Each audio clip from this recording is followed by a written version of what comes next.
Baik, kita akan bahas soal ini. Bisa dilihat di catatan yang Sokase. Itu tentang larutan penyangga. Kemudian langsung lihat di pilihan jawabannya. Nah, kita akan bahas pada soal ini. Yang diketahui adalah larutan pertama 100 ml CH3COOH 0,1 molar. Kemudian larutan kedua 100 ml NaOH 0,05 molar. Kemudian nilai tetapan ionisasinya Ka 1 kali 10 pangkat negatif 5.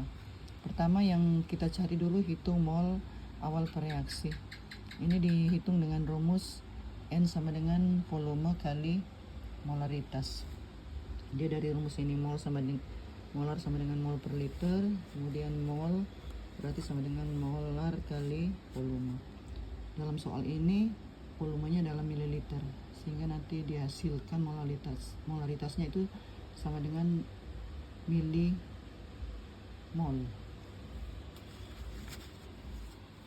Kemudian kita pindah, yaitu kita lihat mol CH3 awal berarti 100 ml kali 0,1 molar, dia didapatkan 10 milimol. Kemudian untuk NaOH 100 ml kali 0,05 molar sama dengan 5 milimol. Selanjutnya gunakan mula-mula bereaksi dan sisa. Kita tulis dulu reaksinya. Jadi CH3COH tambah NaOH, reaksi ini menghasilkan CH3CONa dan H2O. Kita lihat mula-mula CH3 kan ini 10 milimol, baru kemudian NaOH 5 milimol.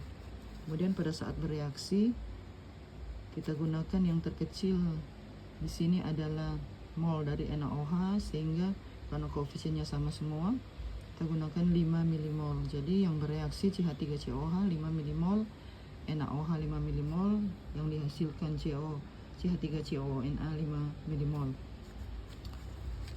Kemudian kita lihat hal-hal penting yang terjadi. Jadi NaOH ini dinamakan reaksi pembatas karena molnya lebih kecil 5 milimol dan habis bereaksi. Kemudian mol NaOH yang bereaksi adalah 5 milimol, mol CH3COH yang bereaksi adalah 5 milimol, bukan 10 milimol. Kemudian mol CH3CONa yang terbentuk adalah 5 milimol. Sehingga dalam soal ini zat yang tersisa adalah CH3COOH. CH3COOH 5 milimol. Kemudian garam yang terbentuk CH3CONa itu 5 milimol. Sehingga membentuk namanya larutan penyangga asam. Kemudian kita hitung pH-nya, di mana konsentrasi H+ itu sama dengan mol asam kali mol asam lemah per mol basa konjugasi. Di sini diketahui Ka sama dengan 1 kali 10 pangkat min 5 mol CH3COOH dan mol CH3COONa itu 5 milimol.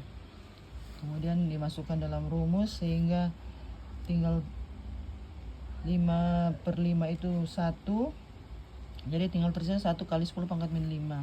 Jadi pH sama dengan min log H+. Kita teruskan jadi pH sama dengan 5. Nah, kita lihat hal-hal yang ditanyakan pada soal ini dan yang dinyatakan dalam soal ini. pH larutan tersebut adalah 5. Berarti betul ya, pH larutan adalah 5. Kemudian asam asetat yang bereaksi adalah 10 mol. Nah, itu salah karena yang bereaksi di sini adalah 5 mol. Ini dia. 5 mol. CH3 yang bereaksi adalah CH3COOH yang bereaksi adalah 5 milimol. Yang bereaksi 5 milimol. Jadi yang kedua tidak kita centang. Kemudian yang ketiga NaOH yang bereaksi adalah 5 milimol. Betul, kita centang itu. Jadi ini kita centang, kemudian ini juga kita centang. Kemudian asam asetat dan natrium hidroksida habis bereaksi. Salah, karena asam asetat masih bersisa sebanyak 5 milimol. tadi. Kemudian garam CH3, berarti ini tidak dicentang. Kemudian garam CH3 CaO yang terbentuk adalah 5 milimol. Nah, itu yang kita centang betul. Karena CH3 CaO yang terbentuk adalah 5 milimol. Demikian adik-adik penjelasan untuk soal ini.